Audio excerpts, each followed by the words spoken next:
back to the Corona Open JBay.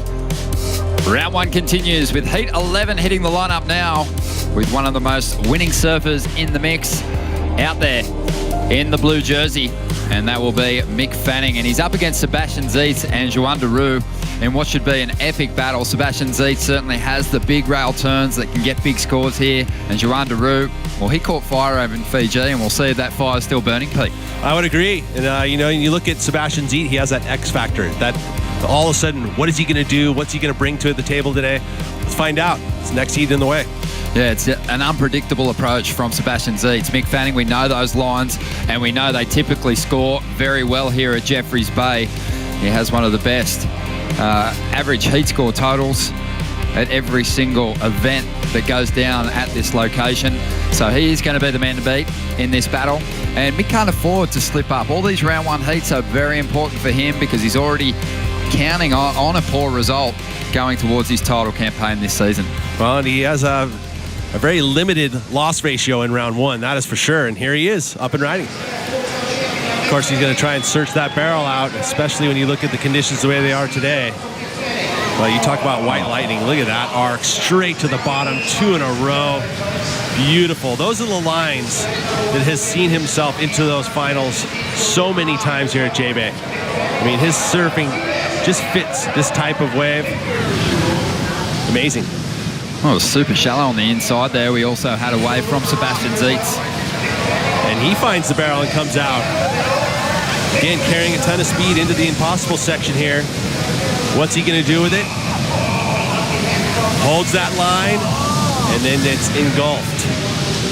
So good start to this heat. So waiting on the numbers to come through for Fanning. Sebastian Zeitz, he had a 2.1 prior to that last ride. But Mick's record, track record in the event the past 3 seasons has been super impressive. A win, a final, another victory last season. Returning to JBay, he was actually adamant about getting back to South Africa after 2015. Really wanted to get rid of those bad memories and replace them with something special. Certainly did that last year. Well, pretty bold to be thinking that, especially after what happened, but look at the results that he's had here. Incredible. I mean, it just goes to show that his style, I mean, the worst record there is against Stedman in, 2005, and then again, a 17th in 2009. But other than that, there's been quarterfinals, finals, semifinals, wins. Yeah, just the one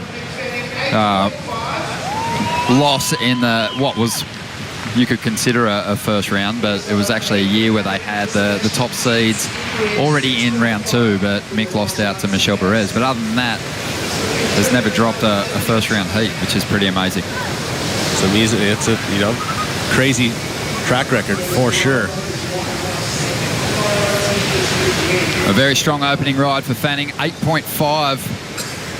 Sebastian Zeitz, he put up a 6.5 on his previous wave, but here it is again, Fanning.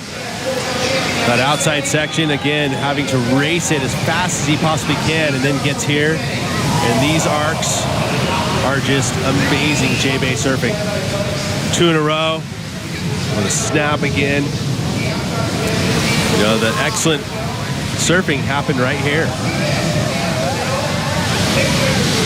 Amazing stuff from the 16-year veteran on the championship tour.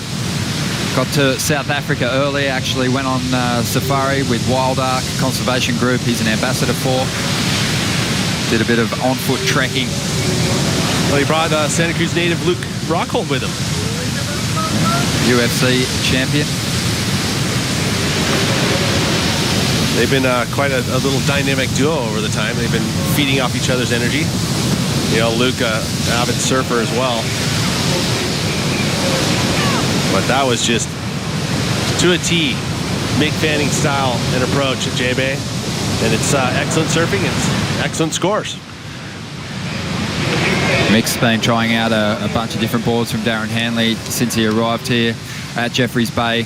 Stumbled upon this one and has just put it aside as the first choice for competition, as we see Sebastian Zeitz out in front at the moment, trying to get rid of a 2.1 to get a little further ahead of Mick. But he goes down on that section. That was one that stretched out a little too far into that impossible section for Sebastian. I mean, it's a fine line in the choice of wave here. You know, you want that one to have that stretched out wall, but just not too stretched out. And so it's all, you know, as much as it is a perfect wave, it isn't an easy read in regards to what wave you want to choose. It's going to give you the best opportunity to score the maneuvers, get the barrels, get the variety that you need. A lot of times, you're only allowed 35 minutes. So the idea being is that you want to choose the 2 best waves in that period of time. Whereas a free surf, you end up riding a bunch of different ones. And sometimes you just got to remember which ones those waves look like, those ones that you remember throughout that session. 27 minutes remaining in this heat. Sebastian Zeitz putting up a 3 on his last ride. Currently in 10th position, the 29-year-old from Kauai. And a big opportunity for him here to jump up into the top 10.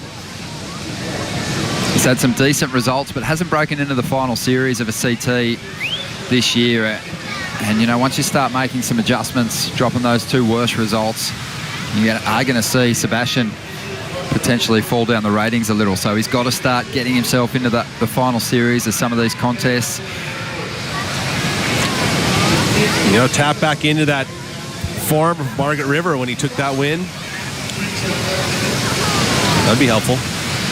But I'm just looking at that heat win percentage of Mick Fanning here at JBay, 82.46% at JBay. I mean, that's 7 finals appearance, 4 wins.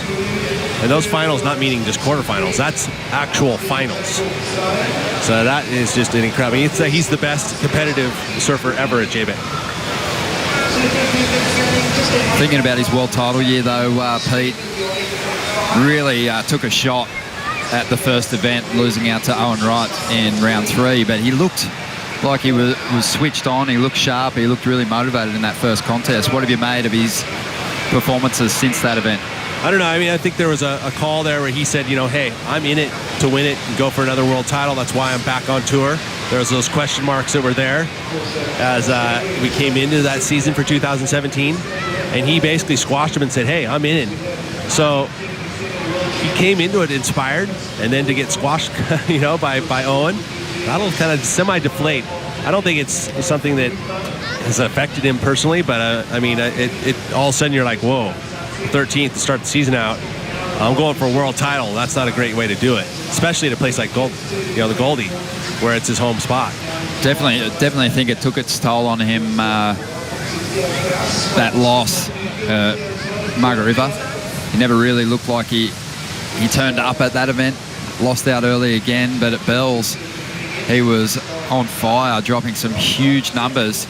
The big roadblock was John Florence. John had some just mind-blowing performances against Mick in that contest. Well, he had John, right? Remember? And then it came to the end of that heat, and all of a sudden, John Florence created some magic. I mean, it was looking like to be Mick in that heat, and John somehow found a way to win. But then I was pretty impressed to see Mick to get to the quarterfinals over there in Brazil. You know, that sort of reassured us that he's here to get the job done. He wants to go after that world title. Disappointing finish in Fiji, obviously. But if he can turn it around, this will be the place to do it. Jeffreys Bay. Juan Daru, super impressed with his effort over in Fiji.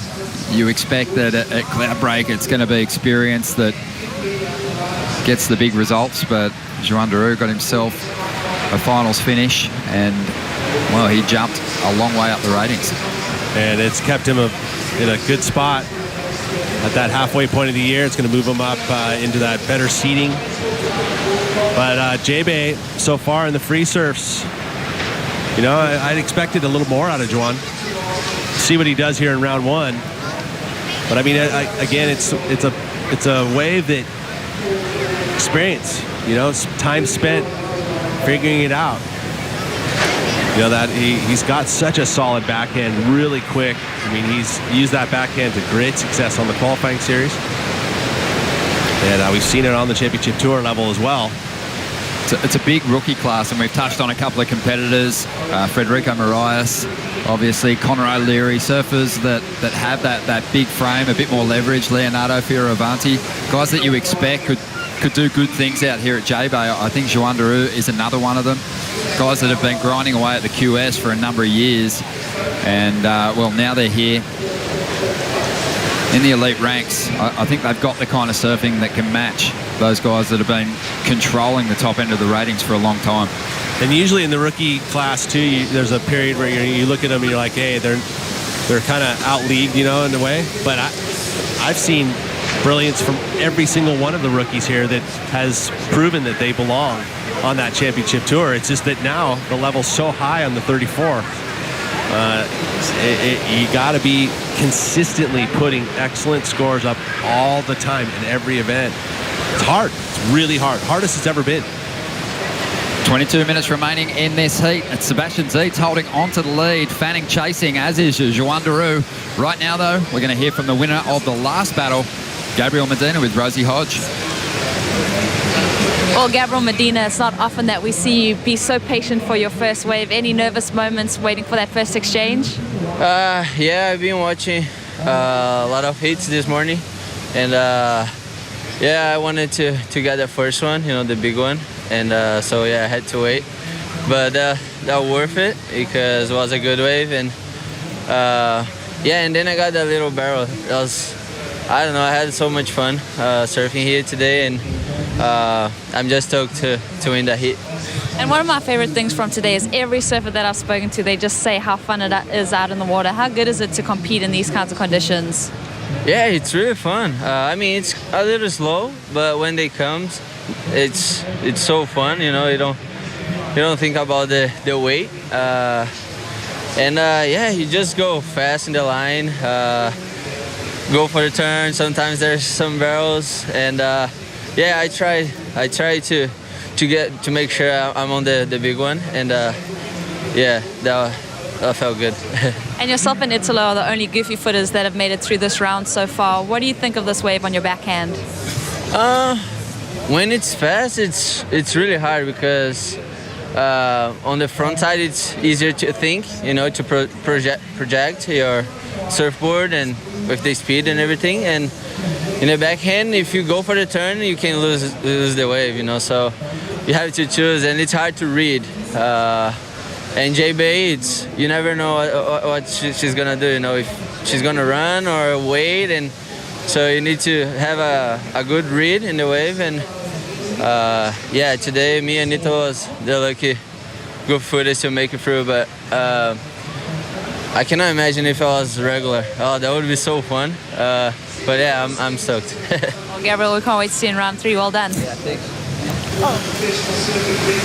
Medina looking sharp, putting together one of the best heat score totals of the first round. Very impressive. Very impressive. And one thing that I just felt like, and Strider kind of brought it to my attention, was that we saw Gabriel kind of become very strong and big, almost bulky. And now almost feels like he's leaned out, gotten kind of more cable strength, you know, almost like he's not building mass. He's now kind of a thinner build, and I think it's really helped him out to be a bit sharper. A bit more flexibility, but looking really good in that last heat. Reading the barrel beautifully on the inside as we see some lines approaching. And Sebastian Zeitz has the lead at the moment, and he has a beautiful looking wall. And he is tucking into the barrel. He's going to find his way through that first section. But that second curtain is well and truly stretched out, and he doesn't get the exit. Just under 19 minutes to go. And up top, Joan Daru holds priority, and he's going to use it. Let's see what he can do. The Frenchman getting a lot of speed up. Driving, goes a huge float. Awkward fall there. Well, I'll tell you, with that much speed, and you're literally flying off the lip, your board gets caught in the wind, and you can see that back foot just wavered off the tail, and when he landed, wasn't able to plant it back on the grip. You see here, carrying a ton of speed, long section in front of him, so he knows how important it is. This is a good way to project. You see that wind comes up, back foot, falls off the grip, and goes down. See, look here, is this one pumping down the line. Great first section. You can see front side, you can do those quick twitch, little pumps up into the next section, but that one just too stretched out, eats up Sebastian Zietz. But that's the advantage that the forehanders have when they're riding the barrel here, because it isn't a big, huge open barrel, and you need to be able to adjust your speed. Matter of fact, most of the time you're basically flying and trying to go faster and faster. And that forehand, you can do quick little adjustments with the rail of the board with your front side, stay nice and small, whereas backhand, you just don't have that ability off the heel edge to get that squirt. A little bit more challenging on the backhanders for the barrel, but Sebastian did everything he could there. That is for sure. That wave just too long and stretched out. Well, just over 17 minutes to go. Joan Duru waiting almost half a heat to get his first ride. And he had a beautiful looking wall, but he went for that big float. Sean Thompson's been touching on it, Sean. For you personally, we'll get back to you in a moment, but we've got Sebastian Zietz up. Let's see what he can do. A medium-sized wave, trying to dispose of a 3. Goes high on his line through that carve. Recovers now, gets into the barrel on the inside. He's not going to punch through that curtain, but Sean Thompson joining us once again. Sean, one of the moves that you don't like to see out here is that free-falling floater. What is it about that move here at Jeffreys Bay that turns you off? Well, I think that's the single most dangerous maneuver that a surfer can pull off here at JBay. Yes, it scores. It doesn't score that high. I mean, Gabriel Medina did get a high-scoring wave, and he did a couple of those free-fall floaters. But it is so dangerous, and it's so easy to snap an ankle there. Joan Duru got hung up there with the wind, floated along that lip, and then just free fell. And you're going so fast, and when you land, it's so easy to get up on one fin like he did, and the board just flips over. So to me, it's not really that impressive of a maneuver. It's not that high scoring of a maneuver, and to risk everything just on this maneuver. You can see him there, he runs along the lip, he gets caught up, the wind gets caught up, the board goes off on the wrong rail, and then kaboom, he comes down. And I've seen terrible injuries with that maneuver, and for me, free fall floaters, I don't dig it. A high risk maneuver and not much of a reward most of the time. And I have a feeling, correct me if I'm wrong, but the reason you don't like that move is sometimes at Jeffreys, you don't have to add the extras in between the major turns. If you just pace yourself, the wave is long enough, exactly, you're going to get enough opportunity. To me, most of the time, the free fall floater is done by backsiders when they get in the wrong position on a wave. And rather than a free fall floater, I mean, one huge, fast Rio is going to accomplish the same thing in terms of driving you down the line.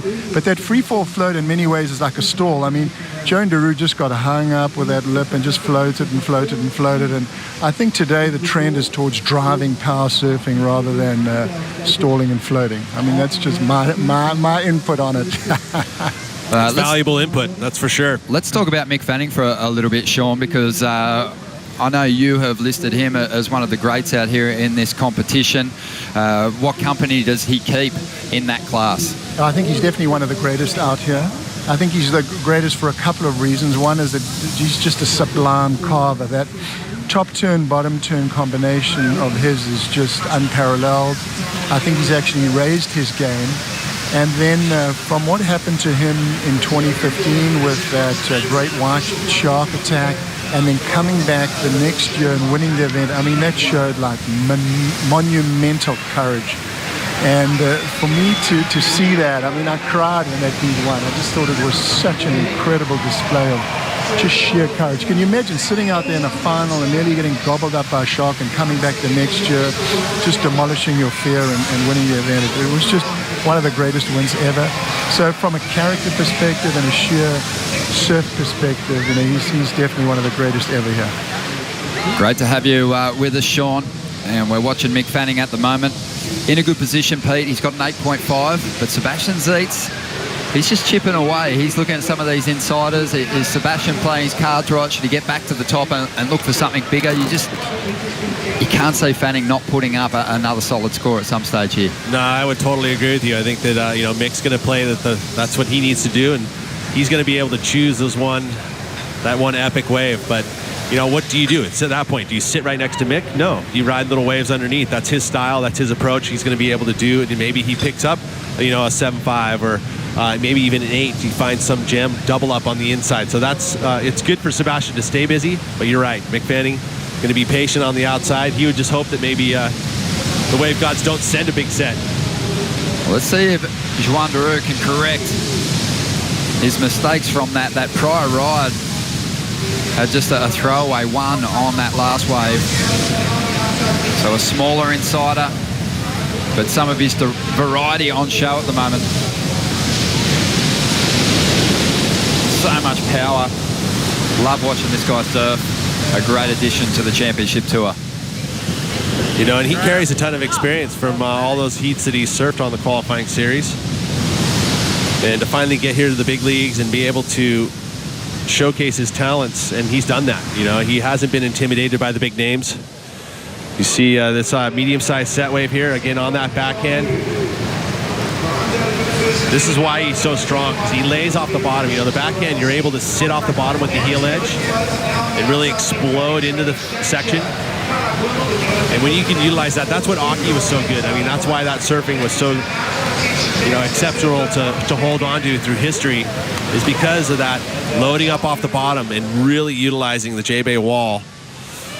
And there's especially the power that the JBay, sections give you to sit off the bottom and then set up those sections. Because the toe head snaps, when you have that toe edge on the backhand, you can be pretty dynamic. You can throw a lot of water. Yeah, in the case of Oki, he just created anticipation because he held his bottom turn for so long. Yeah. You were excited to see what was coming off the back of it. But he could cover a lot of water too, so just really smoothing things out. During Juan Daru's wave, Mick had this one. Yeah, and he looked down the line and see that. That's just expertise. He knows, this isn't going to really solidify and put that nail in the coffin this wave. It'll probably give me the score to get the lead, but that's not enough, especially looking at the clock, going, okay, I'm going to kick out. There'll be another set. Confidence there for Mick Fanning. Didn't need to lead that at this point because he's still holding on to that 8.5. Probably noticing, too, that those waves that were ridden by his competitors on the inside weren't going to be enough to surpass the 8.5 for him. Knowing all of that, paying attention. He got a 1.8, so he did move into first position. And now he's going to get an opportunity to replace that 1.8 with something better. He's probably on his way already with a couple of big turns to kick this right off. Swinging off the bottom and hammering off the top. Nice sequence of maneuvers. Still has some speed down the line for a big finish here. And he'll go to that trademark layback jam and punch through the back on the inside. So a better ride for Fanning. He'll get rid of the 1.8. He's going to get further ahead here, 10 minutes remaining. I like the black blob. That spray he's got on there, that board looks good under his feet. I've seen him ride the little swallow he's had on the smaller days, and that's looked really good under his feet, but this board is as good as it comes. Here goes Sebastian Zeitz. In reply to Fanning. Nice slice off the top. Little floating re-entry there. Back out onto the open face. Oh! Tries to push it. Overextended on that forehand wrap and just went down. Just pushing a little too hard there for Sebastian. That was a wave right there that was going to be able to rival the 8.5 of Mick Fanning. And with the fall, there's now going to be a score. It'll probably fall into his top 2, but man, that was an opportunity. And that's those mistakes that Sean had talked about. You can't make those. And to see the black blob under the feet. Love the air spray. Beautiful arc. Look at these just searing turns. His placements of these maneuvers. He starts them early in the, that's what all this wind, you got to do that. You got to start early. You can't get too far up into the lip because all that wind just won't allow you to have the grip. And then there, the layback snap to finish. This is going to be right there with his last wave, probably better. Well, just over 8.5 minutes remaining. Numbers coming through for Fanning. Very impressive, an 8.73. And he has now comboed his rivals here in Heat 11 of Round 1. So much more coming your way here at the Corona Open at JBay.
back to day one of competition here at the Corona Open JBay. Mick Fanning in 2016 returned to get rid of those demons he carried from 2015. What a job he did. Won the final against John Florence. Pretty much ensured his place on the championship tour for this season. Some incredible surfing. A big board adjustment too on finals day, Pete, paid off. Well, that and the fact that he was strapped ankle. I mean, we were looking at the thought that he may or may not even surf, and comes out and wins the event. So very brave, not only in fighting through the pain from the ankle injury, but obviously carrying the memories of being bumped by a great white. Obviously, the adrenaline was surging through his body during this event and through the final, but he could barely walk when he got off stage and was carrying the trophy back to his room. So Fanning, an incredible effort there to stitch up his 4th win here at Jeffreys Bay, chasing a 5th victory in 2017, and he needs it because he wants to get his world title campaign back on track. But along with Kelly Slater, the most winning surfer on the championship tour here in this contest, an amazing run that has spanned more than 10 years. Such impressive results. And if you look beyond the wins, there's a lot of semi-finals, a couple of runner-ups, very few slip-ups in the early rounds. Yeah, competitively, I mean, he has definitely put up the best results ever. And looking all through the years, they've had competition here. So he loves this place, that is for sure. Definitely rates it as one of his favourite on the championship tour.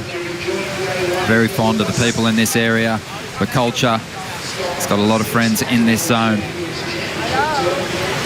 And, he's putting on a good show for them at the moment. An 8.5 and an 8.73.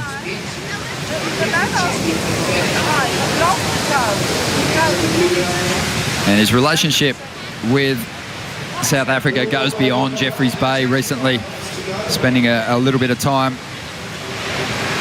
on safari with Wild Ark, a conservation group that he's an ambassador for, and getting up to some pretty interesting stuff, learning a lot about the anti-poaching teams that are trying to save the wild animals in this region. And so you became a prey?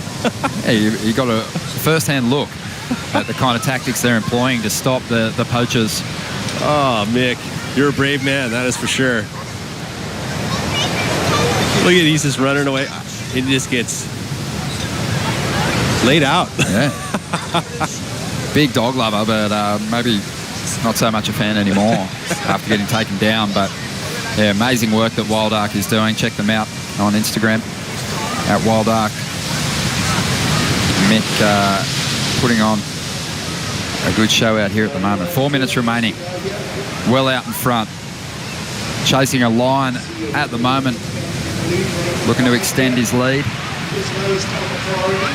And he's going to get that opportunity. Let's see what he can do.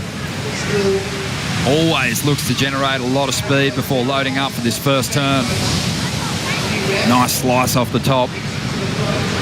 Clean float. Little caught behind here at the moment. He's going to duck through this one. Well, if anybody's going to make a wave at JBay, it's going to be Mick. That one, moving to the inside like that, and you see that big stretched out line through impossible, is always going to be a challenge to make. But, you look at Mick, well, he has a pretty good chance he could get there. But even that one, a little too fast for Mick Fanning. So Sebastian Zeitz and Joan Deroux almost in an impossible position here at the moment, chasing a 2-wave total of 17.24. We touched on it earlier on today, Pete. We haven't seen combinations broken within, say, a 4-minute, maybe even a 5-minute period today, and you rarely see it at Jeffreys. Yeah, right now, I mean, you say nearly impossible. I mean, I wouldn't see, how could you do it? I mean, it takes 2 minutes to paddle back out, a minute to ride the wave, So right then and there, that's 3 minutes. I think, you get under 3 minutes, that's when you're basically into the impossible realm to be able to fight back from a combination. Well, the good news for Sebastian Zeitz fans is that we do have the Corona Highline session unfolding today, a very special heat. Sebastian Zeitz, Connor Coffin, Matt Wilkinson and Geordie Smith surfing locally shaped boards made by Hugh Thompson from Natural Curve. Well, Hugh, heat's kicking off at 4:15. Hugh, his equipment that he's got here is built for JBay. I mean, it's built to go fast. So I think you'll see that these guys going to have some unique lines on some unique equipment. It'll be a fun one to watch. It's going to be awesome to watch. I'm going to tune in because Facebook will be airing the show exclusively as we see Fanning up once again. An insider kicks off with a big hook off the top, ducking into the barrel. Can he punch through the curtain? No, he can't. So he's not going to drop that 8.5, but still hanging on to the lead. Well and truly in control at this stage.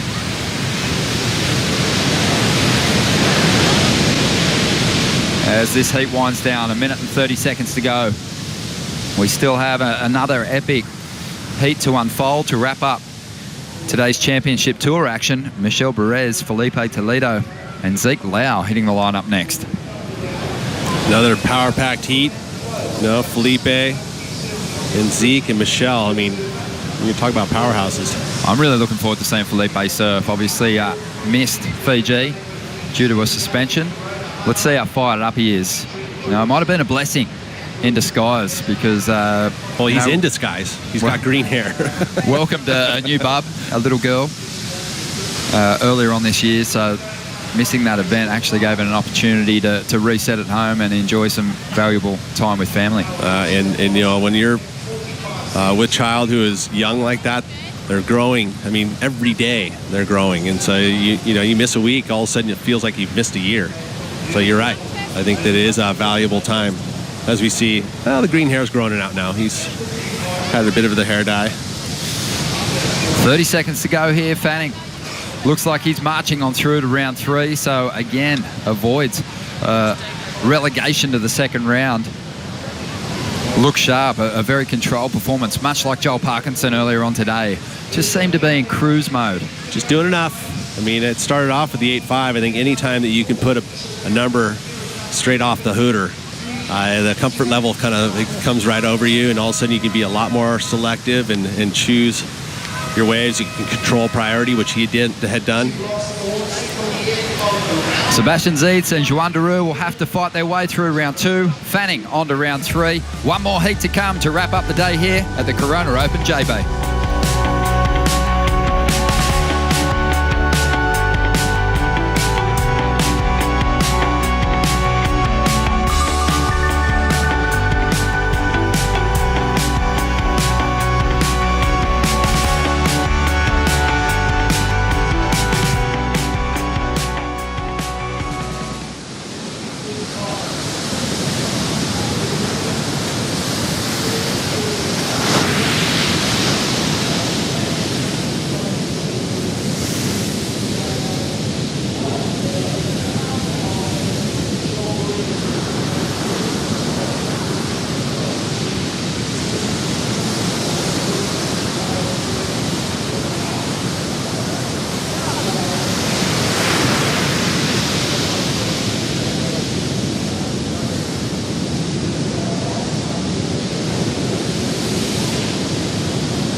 Welcome back to the Corona JBay Open. We've got a great last heat coming up, speed and power. Felipe Toledo is the fastest guy in the water at the moment. Over the free surfing sessions over the last few days, I have never, ever seen a guy move faster. Then you've got Ezekiel Lau from Hawaii, like a warrior. This dude is so powerful. He has this like real power. And then Michel Perez, over the last 5 years, I think he's been considered the most powerful surfer in the world. So you have this contrast between speed, power, And the guy that really puts it together with committed carving is the guy that's going to win this heat. For my pick, it's very, very difficult to say, but it's going to be very hard to beat Victor Toledo if he can put in the power carves. Guys, back to you. Thank you, Sean. Yep, I agree. Felipe's definitely going to be hard to beat. Seen him throw down some very dynamic maneuvers. Everyone who follows him on Instagram would have seen some of the free surfing displays he's put together. Amazing stuff. But today it's the more traditional lines which are winning through, because that wind is pretty strong offshore. You get tangled up, you get those fins free above the lip. You better have the control to bring them back down. Well, if anybody can get above the lip in the air, it'll be Felipe Toledo. That is for sure. The funny thing is, Felipe can set his fins free without going above the lip. He can project forward into that onshore.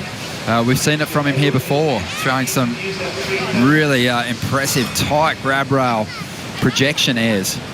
I mean, if all the conditions in the world right now, or just or any time you're going to be trying to do aerial surfing, this is the hardest. And the reason is you got your wind coming from, it's an offshore direction, but it's also going from right to left, which means the board guaranteed is going to be flowing away from you. I mean, everything's pushing out to sea, which is not conducive to aerial surfing. But again, Felipe knows how to find a way to get that board pushed into the wind if he has to. But I mean, I just don't see him trying to go for aerials today. I think he's going to be on the best waves and go fast and do a Mick Fanning-esque kind of style of surfing. Well, here's the thing too that some people, I think, just get a little confused about. Size doesn't necessarily give you more power. It gives you more power, but someone small can have a lot of power. Yes. You think about Adriano de Souza, you think about Felipe, Kelly Slater. There's not a lot to them, but just their timing is impeccable, and they really do lean hard on their rails. Well, they really bury them. We had talked kind of offline during that break about surfers that are able to use maneuvers with high speed, or do maneuvers with high speed. Who are the most comfortable at doing it? And generally those guys are going to be considered, quote unquote, the power surfers, are the surfers that can harness the speed the best and utilize the speed the best, kind of are considered. And we were talking about a few names in particular, and it seems to be that combination of harnessing that speed that works well here at Jeffreys Bay. Slater, Geordie, John, Mick, Joel, they can all hold a rail when they got a lot of speed. I think Felipe Toledo is one of those guys as well. For sure. He can go 100 miles an hour and lay into a big carve, and it doesn't look like he's out of control. Yeah, or going to skip out. It looks positive, right? There's posi traction. And Michelle being one of those guys too. So this is going to be a fun heat to watch. Let's hope the ocean comes alive. I mean, it's been a little bit of a doldrum. We're at that bottom of the tide. So you'll see that at those periods that, conditions will slow up slightly, where you see a little less consistency. But I think once we see that tide turn, the floodgates could turn on. I mean, again, forecast for an increase in swell. Along that, we're going to see some weather too. I think tomorrow we're going to see some of those cloudier skies. It's supposed to get a lot chillier. I almost feel that bite in the air already. I mean, even though the sun is out, the temperatures have dropped slightly because that wind has increased, and of course that cold front making its way towards us. Zeke Lau and Felipe Toledo got tangled up in that really interesting scenario down at Bells Beach. At round 4 heat, where in the final stages, Zeke had the lead, had priority. The hooter ended. Oh, that's right. Anyway, a decision was reversed. Which is, or interference. I mean, I'm trying to think of how many times has a decision been reversed? It's pretty rare. Well, we don't like to do it. Here we go. Michelle Perez up on the first wave. Heat 12, the last heat of the day. Well, that's with the Championship Tour competition. Anyway, big start for Michelle, and a big old hack there. Again, just digging on that rail. Poor wave. Thing got annihilated. Yeah, Michelle, just brutal approach. That was fierceness at a high degree. Wow. And he's one of those surfers that can utilize that styrofoam and showcase huge amounts of speed and talent and power. Here we go, Felipe Toledo loading up. Lip line float to get down the line. Again, goes to that move. So swift. As he makes his way to the open face, just blitzes that last section. But just that one big turn, really impressive stuff. How was the, I don't know what you would call that. That was, talk about high line. He like bottom turned on the lip as he was going down the line. Let's take a look at that. That was crazy. I mean, first we're going to see Michelle, or we'll see one of them first, but man, those are two beautiful waves. Take a look at Michelle here. Again, one of those surfers that can hold on to all that speed and lay into it right there. So much water being displaced, and again, 2 in a row, 2 different styles, the layback and then the carve, the twisting body, straight through it. I mean, that was a combination of major moves, every one of them. Even that maneuver at the very end of the wave had gusto to it. That was beautiful stuff. And then now Felipe, to see this lip line, you can see there's the float, but this one where he actually like pumps on the lip. Whoa, whoa. You see that? How he actually literally put it back on his inside rail again. And then this turn. That was awesome. Just the one turn though, so it's not going to be a major score. As you see there, the float, but watch this. Slow-mo this one, where he actually literally goes back to his out of the rail there. What? Like literally turned back up just to carry that speed down the line. That connection with the lip as well, unweighting, so he can keep the speed all the way down the line to get that one move. That last turn looked fast in slow-mo. So in real life, it was pretty remarkable stuff. Felipe Toledo, though, only banking a 4.33. Michel Perez, his wave had a better pace to it. It allowed him to really turn back into that bowl, Pete. As a result, a 7.67. It seems like those first waves of the set, even though you sacrifice a little bit of the size of the wave because you know there might be a bigger one behind it, it's going to have a better pace. And that usually ends up being a wave that's going to be a higher score. I think, too, at the start of Felipe's ride, he was almost second-guessing his decision to go it. He was looking back over his shoulder. He was seeing if there was any more sets coming. He decided to commit because it has been a little slow out there. The 4.33 might count for something if he can put a really excellent number with it.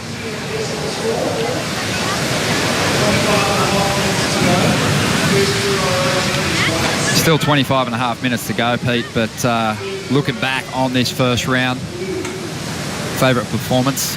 Who's it come from? Well, I think John is one that, you know, I came into this just because I did watch a lot of his free surfs, and there was like a changing in equipment that I didn't know if he really knew what he wanted to do with it. But sure enough, I mean, just by having the chat with him in the lineup, he's like, yeah, I got the board figured out. He knew, he just had it sitting there waiting for him, and then he went out there and he executed. I mean, he was able to put up big numbers, 3 of them. You know, only 2 count, but he had 3 big numbers, so that was impressive to me. I also kind of feel like Gabriel Medina was a great, you know, because we wanted to see some backsiders kind of put it in there. I felt like he was going to be a guy, but when you actually see it happen, that kind of goes, okay, cool. I mean, he was one to watch. So those are the 2 that kind of fit with me. Definitely. How about you? I thought John Florence has far and away established himself as the man to beat in this event. He just looked so comfortable going for big turns. Connor Coffin really impressed me. I think coming up against Geordie and just maintaining your composure and still being able to surf to, you know, almost your full potential in a heat against the true favourite in this contest is pretty impressive stuff. And, you know, I know Connor wanted big things here at JBay last year and fell short with an early round loss, so he's turned things around well. But I think, you know, if you kind of were to look at a round 1 and look at the, you know, analysis that we were making, kind of came pretty much true. I mean, the guys that were going to perform. There was really no true surprises to me.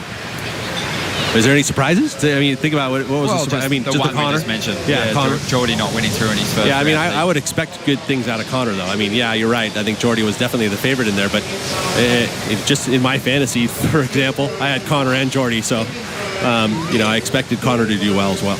We got Strider Wasilewski out there in the lineup as well. Strider, what's your highlight moment from today? Oh, Meaning the competition or when I was surfing this morning? Oh, stop. I knew you were going to go there.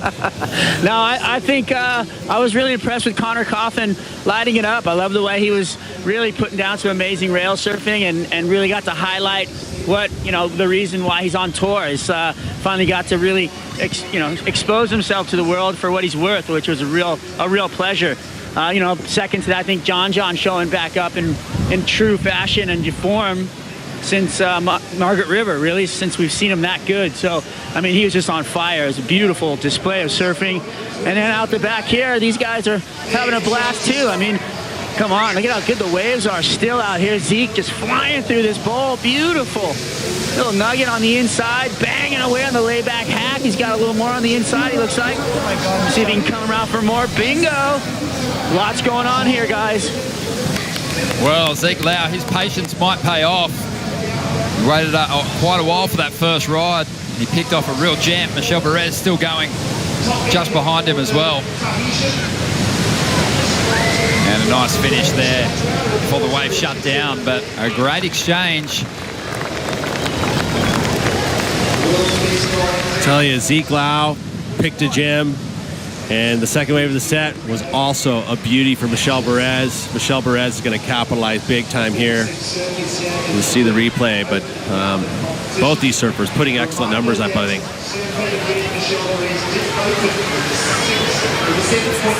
Take a look at Zeke Lau here first. Again, making the notice that first wave of the set's going to have good pace. You see him loading up into the barrel. So again, trying to show a bit of variety. Didn't get super deep, but that turn there, extension too, where he actually lays it out. That's commitment. Judges will take note again. Finishing strong as well, getting the final maneuver on his feet. So that's going to be a good number. You see again, look at that speed carrying into this maneuver. Anytime you can get yourself extended, your body extended, that's commitment to the maneuver. There, snaps it, tries to get into this barrel here. And, you need to disappear a little bit longer to really be truly a high-scoring barrel, but shown with a bunch of big turns like this, still going to fetch a good number. And again, try not to get too excited when you're on a wave like this. Tough to do. I mean, it's just so perfect looking. Got to tame yourself. But look at this barrel here. This is the wave number 2. Comes out of it super clean, was disappearing, and then there, Michel Perez. That big layback carve. And again, back to back. I mean, his maneuvers are so accentuated just because of his body, his positioning, the amount of effort he puts into the maneuvers. He's like, they're frameworked as big turns. His first wave had a slower pace to it, but he fetched a decent number just by unloading so much power. That ride, a lot quicker. He was able to maintain pace with the wave and still unload those big maneuvers with all that momentum. A 9-point ride, well out in front now. Zeke Lau's put up a solid score now, an 8.1. Zeke has those transition turns. Even though he's not fully committed because he wants to keep that down the line flow, he's still generating some good numbers on his way down the line when he lets go of that big cut down carve. That's my favorite combo too, when someone lays into a big front side cut down, goes straight into a bottom turn, and then goes for a more vertical approach. And making sure flows beautifully. That second maneuver is strong. That's the thing too, because when you lay into a turn like that and then you don't pump or kind of double pump your bottom turn, you don't feel like you're going to have a lot of speed going into that next maneuver. But if you actually load into it and you stay smooth, so Stu Kennedy's was somebody that I think showcased that type of surfing today. He came up with a pair of 7s. He didn't win the heat, but that style of surfing where you're into a big turn and you somehow able to keep yourself off the bottom and go right into another maneuver again and have it be a dynamic move. But there's that extended version. Again, great technique, sweeping his arm across his body, but there it is, straight into another bottom turn, setting it up, no pumps. There, I think just a little bit of a miss. I mean, that was an opportunity maybe for it to bash the lip, but he knew that this one was going to barrel, so he had to kind of stall underneath it because it was going to run without him, so he had to make that read as he was going in. He would have loved to have just tagged that section, but again, so much faster down the line. But then accentuates that turn. But straight to the bottom, right? There's the pump. So Zeke Lau, an 8.1. great start for him. He's in this heat.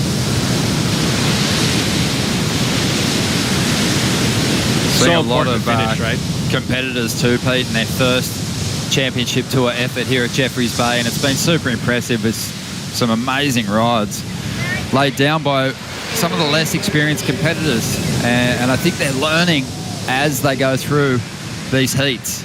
You know, you surf this wave in a free surf, and sure, you might be thinking about the criteria as you bang away at it down the line. But once you've got the jersey on, the crowd's there watching, and the lineup's empty, which kind of takes away sometimes that marker. You know, it's easy to find a Fanning or a Geordie or a Parker to follow around the lineup and find your place. But All of a sudden you're on your own, feel a little lonely. when you're out there by yourself, Well, he's going to, you know, Zeke has had Jake Patterson in his corner for a while now, a two-time winner here, and a competitive mastermind, really, truly.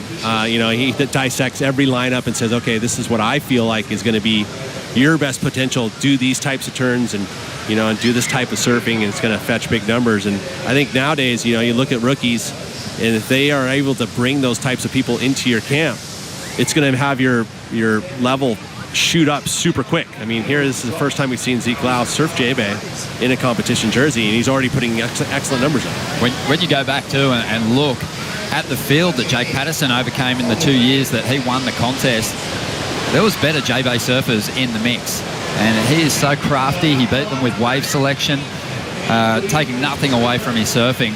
A really good barrel rider, obviously, a former But he'll master, admit it. He'll admit it. He I mean, admits it. He knows it. No, for sure. So now he's got these why he's kids such a that he's good coach. working with them, and a couple of them, I think, are capable of a really big result here. Zeke Lau and Leonardo Fioravanti. They've got big rail turns, and with wave selection like his, they could go a long way. Here we go, Felipe up. Beautiful first turn. Always executed with so much speed. Oh, deadly approach here from the Brazilian. And he is not done with this wave yet.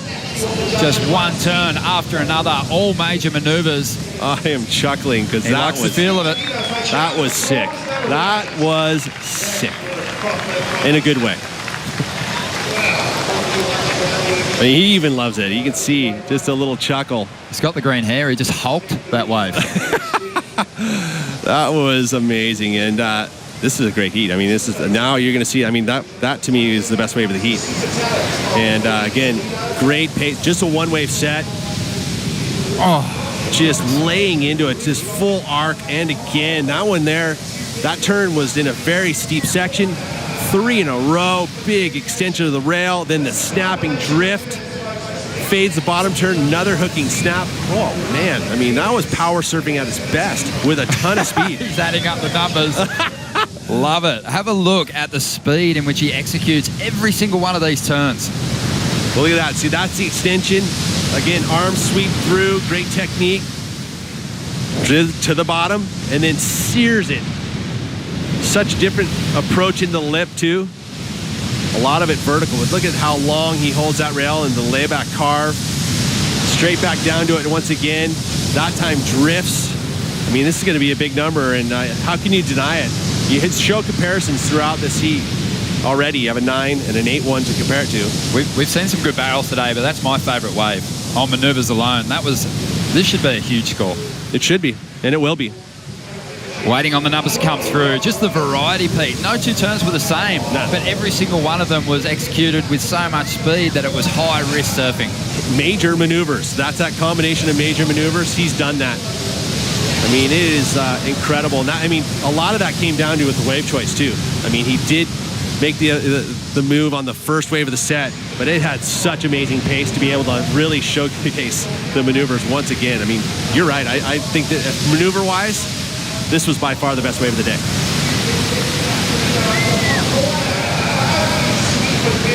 I mean, every move was just executed with perfection and so different. Yeah. 1, 2, 3 points in the first turn, 4 points in the second. Did you do the right math? Yep. 9.5? Yeah, 9.5. A 9.5 for Felipe. And this is shaping up to be the heat of the day. Each surfer has an excellent score on the board. Felipe Toledo near perfect. And now it's going to be the battle of the backup numbers. I'm loving this. With just over 13 minutes, Pete. I have Michel Perez and Felipe on the fantasy team, and both of them fetching big numbers. It's awesome. Amazing stuff. I just love that. You know, Michelle's trying to get the update at the moment on that last number. Just wondering if you heard it right. It was a medium-sized wave. It wasn't the biggest set that we've seen even in this heat, but sometimes it doesn't matter. We've said that. You can take a slightly smaller ride, and if you go all out on it, then you can turn it. You can change the judges' opinions. I think we saw that from John Florence against Mick Fanning at Bells Beach. Mick surfing the bigger sets, getting nice turns done, sure. But once John went to the inside and caught waves that were half the size and did the surfing that warranted those big numbers, he was able to turn the battle. Impressive surfing, and it just sets up an incredible final stage to this heat. 12 minutes and 20 seconds to go. Wow, how's it going to end? I mean, it comes down to now, you look at the top clock with 12 minutes. You got priority given to Michel Perez, who already has, I mean, he has to improve on a 7.67, so it's a certain type of wave that's going to allow him that opportunity. So he's got to make that choice. Is it the first wave that's maybe a little smaller, or do you take the second wave and give that first wave to Felipe? Or, you know, like, this is the choices that are going to have to be made now with priority, which are important ones. Well, no one holding back out there in the lineup at the moment, but Mick Fanning, a very comfortable victory. Barely got out of third gear. And Mick is now with Rosie Hodge. Well, Mick Fanning picking up where you left off last year. How good is it to be back in the jersey out here at Super Tubes? Yeah, it's really nice out there. You know, JBay is one of my favourite waves, and yeah, it's, you know, what better place to come to. And you know, I spoke to Jack Freestone. He said he couldn't even watch anymore because it's so good. How was your preheat prep? Yeah, I was really nervous because because the waves were so good, and you know, the conditions are pretty ludicrous out there. It's like, I don't know, it's one of those things where you just got to try and calm the nerves and really just focus on your job at hand. But you know, once you get those couple of waves under your belt, you just try and catch everything. And what's ludicrous is the amount of time that you've spent in this country. You've been here since the 1st of July. Yeah, I've been here. I actually flew in on the 30th of June. Actually, I went and did a week up in Kruger for Wild Arc, and it was a great week. Had Tyler Wright, Luke Rockhold, Corey Wilson, and we all went and just learned about what's going on up in the Kruger with the rhino poaching. You know, what we need to do to try and save the jungle up there, and you know, the guys turned it on for us. It was all time. And what's one of the biggest things that you learned from that trip and that you can take away?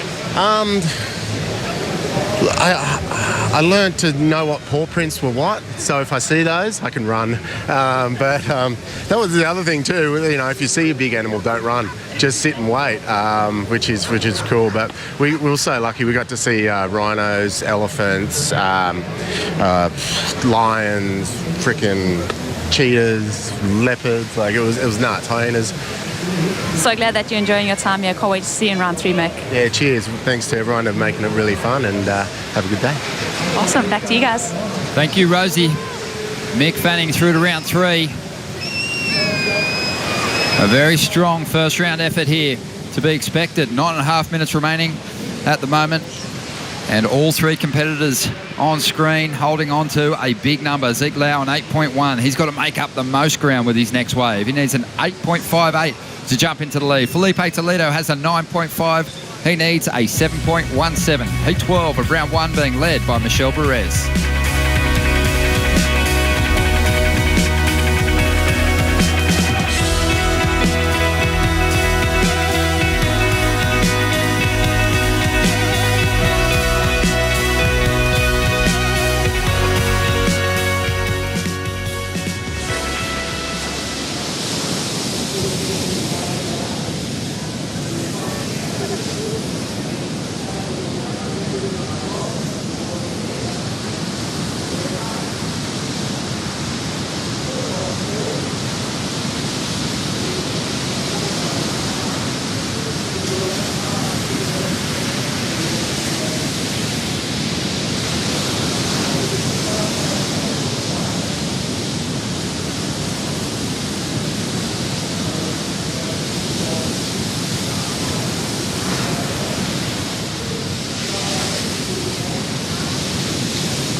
Just 8 minutes remaining in the final heat of the first round, but don't forget, we've got the Highline heat coming up, thanks to Corona, exclusively on Facebook. So make sure you never miss a wave with the WSL. Message WSL on Facebook for It's On alerts, or sign up at worldsurfleague.com for It's On email alerts. It's good fun, isn't it, Pete? You can't miss anything. I mean, if you set up all the things that you can utilize in those settings on your WSL app, you will not miss your favorite surfer's wave at all. Felipe Toledo there just having a shot at an insider. But that wave's not going to factor in. It's a throwaway score, just a .57, just over 7 minutes to go. Michel Perez would be loving the fact that he was able to really push hard on his first 2 rides. It's allowed him to bank a couple of decent numbers. Now the pressure's on. It has slowed up a little bit in this lineup. So that quick start for Michel could really pay off. Sure could. You know, and no harm, no foul really for Felipe, sitting at number 3 in the priority order. So trying to just pick up, you know, he needs a pretty big number, but, you know, maybe could have done a 717 with some surfing done on a little smaller wave. So he'll be right back out there, sitting in that same position he was before the break.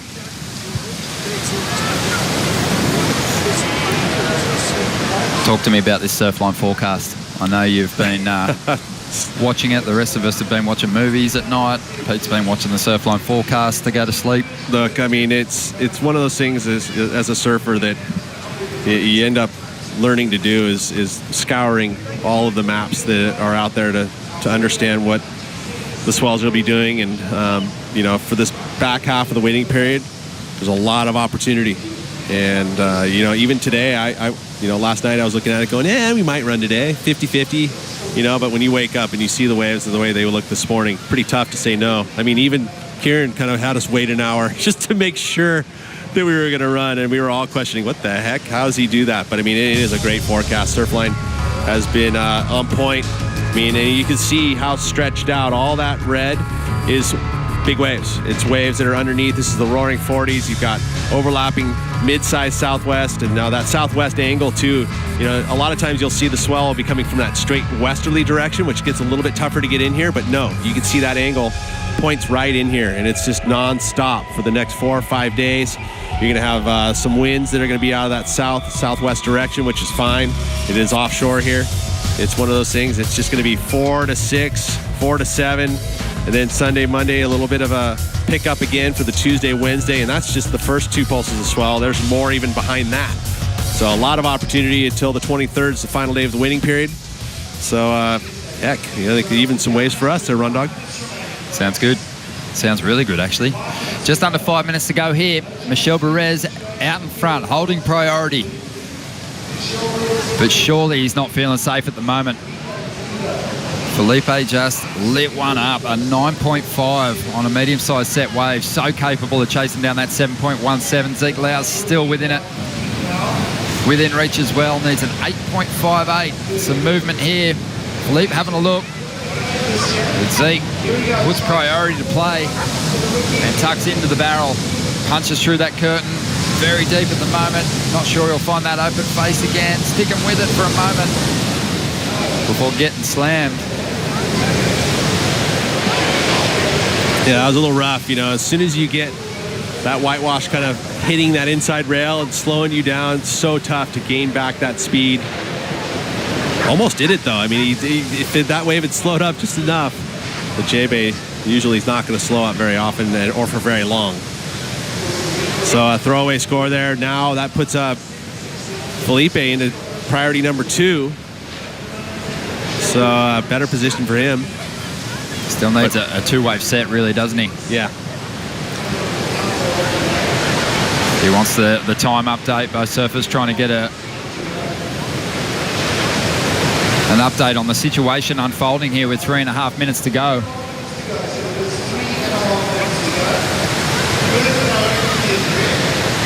What's the story behind that hair? You're asking me? Yeah. No idea. You know what? Just a little different look, feel. Mixing it up. It's working.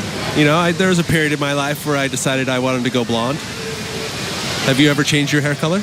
Yeah, I went red at one point. Yeah, just to Fire pot. see how it felt. Yeah, well, Didn't last long. I shaved it off. yeah, after no, a while. same. I did mine twice and realized it's probably not the best call. So, I mean, Felipe going green. A little something different. You look in the mirror and go, who is that guy? Maybe Strider knows he's out there in the lineup. Strider, why did his hair go green? I think Too he much meant pool to- time? I think he was trying to go for the Mick Fanning look. He was trying to go for the blonde look, and I think there was a little just miscalculation in the chemicals there. He was trying to, harness his inner Mick Fanning, he said. He wanted to look a lot more like him and wanted to come here and surf like him. And well, I think it's worked. I think the thought's there. I don't think the effect is there with the colors, but he's definitely surfing amazing. I was going to say, have you ever changed your hair color? You went black at one point, I think, right? Yeah, I had black hair. You've kept it now blonde, though. Look at it. He's got some... He looks like the wind blowing has gotten ahead of your hair. You're just fuzzy right now. It is just, it's been nice out here in the afternoon. A little offshore breeze, a little salt in the hair, never hurt anybody. And, it's, quite a good view, so not bad. Been sharing the inside with the boys here. Luke Egan's out here, Connor O'Leary. They're thinking about creeping into the competitors area for that little break, I think. So, could be a couple. Beautiful. Can't wait. Also can't wait to see the Highline heat go down. It will be judged by you, the fans. That's going to be playing out exclusively on Facebook. Go to the World Surf League Facebook page and you can tap straight into the broadcast there. 1 minute and 20 seconds to go. Michel Perez still hanging on to that number one position. Felipe now just seeking out an opportunity to turn this heat in the final stages. There is some swell lines rolling our way. Not sure they're going to be big enough though, Pete. Well, the first two don't, but maybe the ones outside. I mean, it's so defined, those lines, it's hard to understand which ones are going to be the biggest ones because it looks like they're just nonstop to the horizon. I know I've sat here in the lineup and went, let waves go by thinking that I see a bigger one coming. Well, here we go. Have a look at this. Michel Perez holds Felipe off this first one. 45 seconds to go. There is still some lines rolling our way out the back. Michel wants to up the ante. He wants to get rid of that 7.67. Solid hit there. Climbs on the roof. Plugs that floater. Rolls through to the inside. Adding some extras. Jeez. A solid finish. The Tahitian is on, but not sure that one will go into his top two. Meanwhile, outside. Uh-oh. Well, Felipe has that top priority. Zeke has a look, but he'll have to surrender and get out of this one because Felipe is going to get some room to move here. Let's see what he can do. Drives off the bottom into this first section. Swings hard off the top for that first move. Transitioning down the line. Pulling into the barrel. Finds some cover. Punches through the curtain. Gets a little caught behind. Ooh. He's clapping his hands. Throws a little shucker. Chasing a 7.17. Unless Michel up the ante. And I feel like Michel's going to be right there with this 7.67. Maybe slightly higher, slightly lower. I don't know if it's enough for Felipe. I think he needed some more at the end of that. Just my gut. First reaction. I'm not going to mess with your gut, Pete. I think you could be right. But thanks, Ron. Please don't. A 7.17. Let's have a look at Michel's ride first. Let's see if he dropped the 7.67. Well, I mean, it's a smaller wave already out of the gates, but he blitzed this thing. I mean, look at all the different types of moves he did again. The floater, the snap, just kept it going straight top to bottom. Aggression for that final move. He liked it. We liked it. I think if the barrel of Felipe's had been just a slightly better exit out of it, we could have started to think about questioning it, a little bit more that it was enough. As you see again, carries a ton of speed. And also you almost kind of compare it, that turn. Again, he knew that he had to keep the momentum flying down the line, that he really, truly couldn't commit super into that turn. And then the barrel, you saw it kind of clip his back.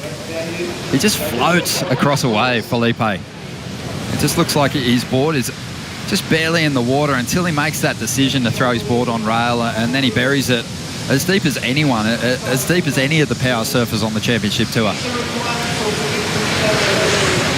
So the numbers rolling through for Michel Perez. Didn't go into his top two, a 7.37. Felipe Toledo, he fell short on his last ride, a 5.67. So the Tahitian hangs on for a win in the last heat of the first round. Felipe and Zeke, despite some great performances on some solid set waves, are going to have to make their way through round two if they want to stay alive in the mix.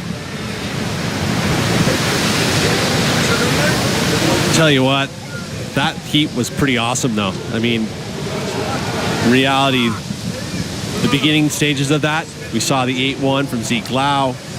We saw Michel Perez at 7.67. Then we saw the 9.5 and the 9. I mean, exciting heat for sure. See the replay here from down the point. And it almost gives this wave a better perspective. I love that looking up the point. And look at how he connects with the lip, out in the face, he looks strong. I mean, and that one didn't even go into his top two. A solid effort there from Michel Perez. Great variety, just not a lot of size in that wave. So it just fell short of going into his top two. But a fantastic effort and a great way to round out the first day of competition here at the Corona Open JBay. And looking forward to getting this Highline heat underway, Pete. Matt Wilkinson, Sebastian Zeitz, Geordie Smith, and who was the other competitor? Connor Coffin. Yeah, I mean, and Connor Coffin had a good day today, and now we get to see him on some unique equipment. I think that's the best part of this Corona Highline for me, is the fact that we're going to see these guys riding some different style of equipment at JBay, made by an expert who shapes for this type of wave. So it's going to be unique. It's going to be fun to watch. Let's learn a little more from Rosie Hodge. She's with one of the competitors. Sebastian Zeitz coming up in the Corona Highline Expression session. I mean, what a fun call-up to surf IHL with only a few people out in the lineup. Yeah, and the boards look super fun. I just got my board and a little 20, and yeah, it should be fun to see, you know, try and surf how guys used to surf back in the day. I think it's going to be pretty difficult and probably just be getting barreled. And what kind of moves do you think you have your eye on, especially for these kinds of conditions on the twin fin? Probably just the floater, the high line, and the barrel. Nothing too radical. Maybe a 360 if we get real ambitious, but I don't know, maybe a hang 5, that could take it. A little soul arch action. I think Sean Thompson was actually saying how floaters are pretty risky maneuvers out here with the wind, the board flipping up. Is that something to be mindful of? Yeah, definitely you don't want to get hurt doing the little expression session thing when you got the event to surf in, but you know, put on a show for the fans and do some big floaters could be cool. And you know, it's going to be broadcast on Facebook Live, and the fans are actually going to get to vote if they want to see you take that one out. It's a hashtag Go Seabass. So you know, how are you going to impress your fans? It's kind of a peer poll right now. Oh, well, you know, they're just going to vote for me automatically, right? I don't know, a couple high lines, maybe get barreled, and maybe a grab rail hack. I love it. Can't wait to see that unfold. Back to you guys. Thank you, Rosie. Who do you think's going to take this thing out, Pete? Go Seabass, hashtag. I want to see him do a rail grab arc. I think that's a maneuver that we have yet to see today. And I think with these twin fin keel fins, that's a maneuver that he should be taking into consideration today. We're going to definitely see some interesting lines drawn out there. It all kicks off at 4:15 local time. Don't miss it. Get involved in the judging. It's all going to take place at Facebook exclusively. Don't miss the show. It's going to be fantastic. And we'll bring in Joe Tappel and Martin Potter for that call. We'll leave you with some highlights from today's first round. That's right. Half an hour away.